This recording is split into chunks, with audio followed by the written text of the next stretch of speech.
فرر بجاه المصطفى أمتي يا مرجى حملك ذا من قمتي فرر بجاه المصطفى أمتي يا مرجى حملك ذا من قمتي حمد صلاة وسلاما للنبي بالآل وصحبه ذوي التجنب سلم بجاهي وجاهي ما أمته يا واحدا لقما تبدلا على سبيل الإيمان بفرج يا واحد الأمان جميل أوصل جميع المسلمين والمسلمات أمن رب العالمين نضل سماء لجميع المسلمين والمحسنات يا ولي المؤمنين بالله والرحمن والرحيم بمن يحبون كما يحبون بوجهك الكريم واجب الرجاء بلا أثر لمن يجيبون الرجاء هب ذوي الإيمان والإسلام خير بشارات بلا ملام موت الدر ربك القديم يا خير من يجود بالتقديم نبات سايا إليك يا سكوت بكرم ومنة وبسكوت بحق وجهك الكريم أبلغ إجابة يا من موتك أبلغ بالله والرحمن والرحيم يا من بقريب ومنيب سميا هب الذين آمنوا وأسلموا بالعقبنة الذين سلموا مسليا مسلما على الرسول يا من هباني بسول مسليا مسلما على الرسول يا من هباني بسول مسليا مسلما على الرسول يا من هباني بسول مسليا مسلما على الرسول يا من هباني بسول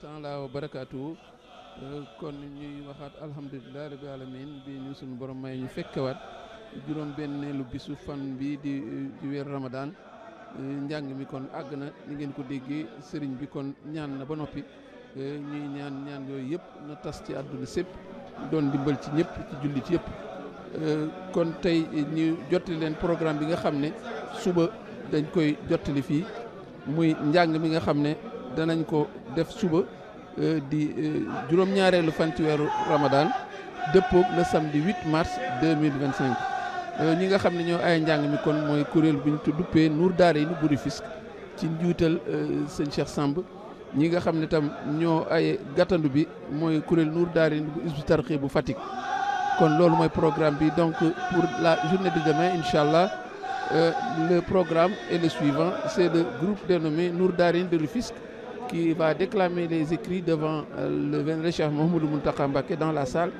et à l'accueil il y aura le kuréel Nour Daarayni de la daara Hizbut Tarqiyyah de Fatick. Et nous allons enchaîner sur nos écrits, sur les écrits Cheikh Ahmadou Bamba. Aujourd'hui nous avons choisi de vous parler d'un poème qui a pour titre Faza Lazina Afazu en Siyam. C'est un poème centré sur le Ramadan. Nous allons renouer avec la thématique du Ramadan. Un poème qui n'est pas très long, qui fait 17 vers. Un poème qui est écrit avec la métrique Rajaz. Et c'est un poème également très important, puisque déjà dans le préambule, ce préambule sur lequel nous reviendrons beaucoup, il y a une niche d'information que tous les chercheurs gagneraient à exploiter pour en savoir plus sur l'itinéraire du cheikh. Figurez-vous, ce poème de 17 vers, le cheikh précise dans le poème les circonstances. Il dit Basharallahu tabaraka wa ta'ala Zouara Nazim Hazir Qasidati wa ghayrihim min al-mu'minin al-mu'minati mahan, et il précise Fisher Ramadana Ama al-Sachin.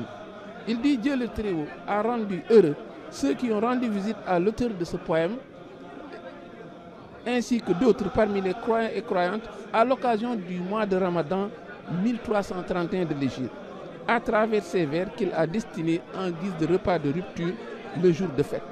Nous sommes donc en 1913 dans le calendrier grégorien quand le cheikh a composé ce poème à la suite des disciples qui étaient venus lui rendre visite, une visite pieuse, et en guise, dit-il, de repas de rupture du jeûne, il a composé ce poème. C'était donc au mois de Ramadan de l'an 1331 de l'Hégire. Voyez donc une information importante, capitale. En ce temps, le cheikh était en séjour à Diourbel, et dans cette zone, dans cette résidence surveillée à Diourbel, où il durera 15 ans. Donc déjà, le premier terme du préambule nous donne une information de taille, puisque le cheikh dit Basharallah tabaraka wa ta'ala, Dieu a rendu heureux. Ce terme heureux est central dans ce poème-ci, puisqu'on verra que c'est un poème qui baigne dans une ambiance de béatitude, de bonheur, n'est-ce pas, ineffable, et le tout va continuer pendant toute la durée du poème. C'est déjà dans le premier vers, le cheikh dit Faza lazina hafizu ala siyam shahrin bi ukhliqa babun lil qiyam. Il dit que bonheur à ceux qui se conforment au jeûne, car durant ce mois, on ferme les portes du châtiment. Déjà, ce premier terme nous baigne dans une ambiance de béatitude qui va être vivace durant tout le poème. Et le cheikh balaye dès le premier coup d'un revers de main cette conception qui voudrait faire du Ramadan un moment de calvaire, un moment de souffrance. Le cheikh parle de bonheur dès le début du poème. Et on remarquera que le dernier mot du poème également, c'est Douna Iyam. Douna Iyam, c'est sans peine. Sans peine, l'absence de peine est également une béatitude. Entre les deux, on va avoir une longue pérégrination où l'élément le plus marqué sera l'élément de bonheur. Donc, au vers 2, il ajoute Yarawna afdal al-futurin fil qubur.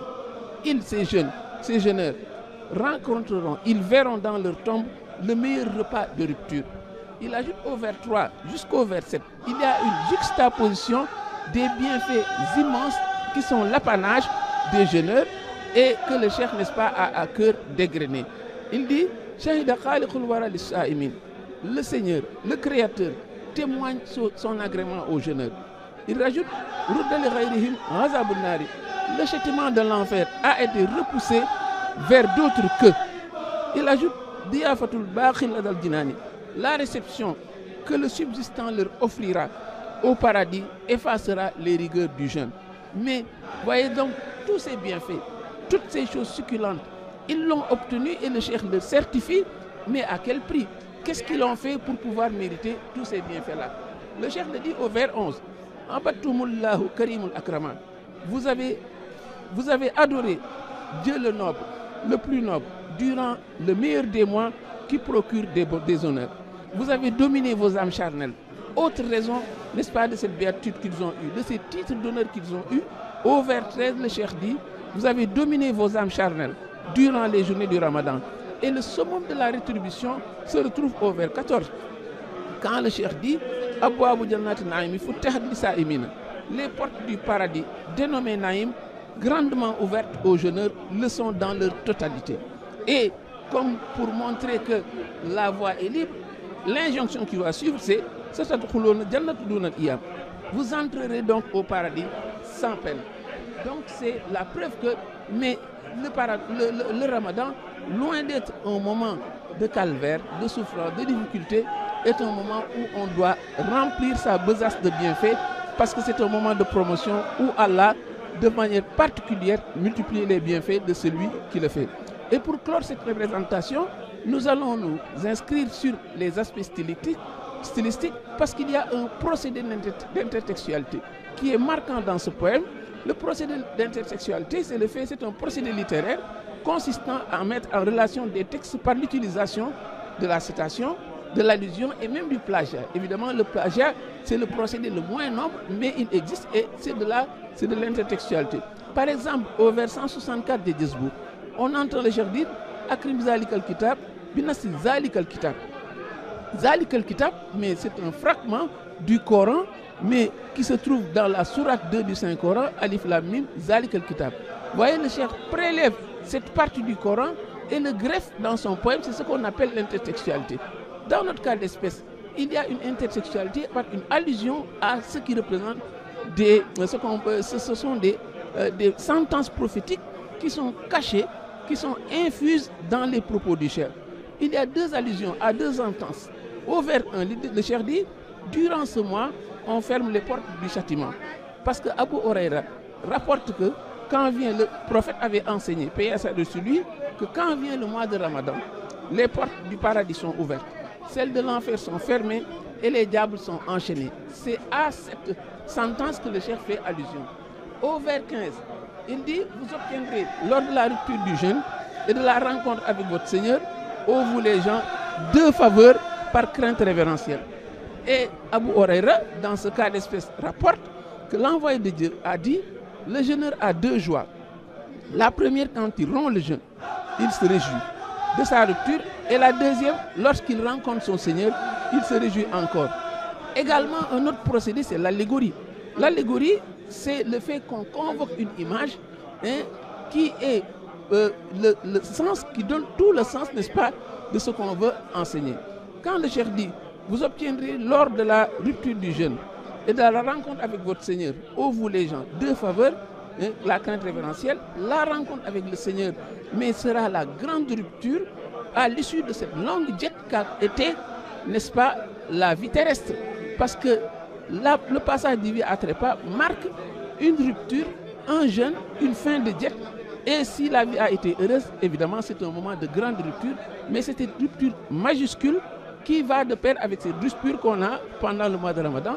Donc c'est une image, c'est une allégorie, et le Cheikh, n'est-ce pas, l'utilise pour donner un enseignement sur les vertus, n'est-ce pas, de ce Ramadan.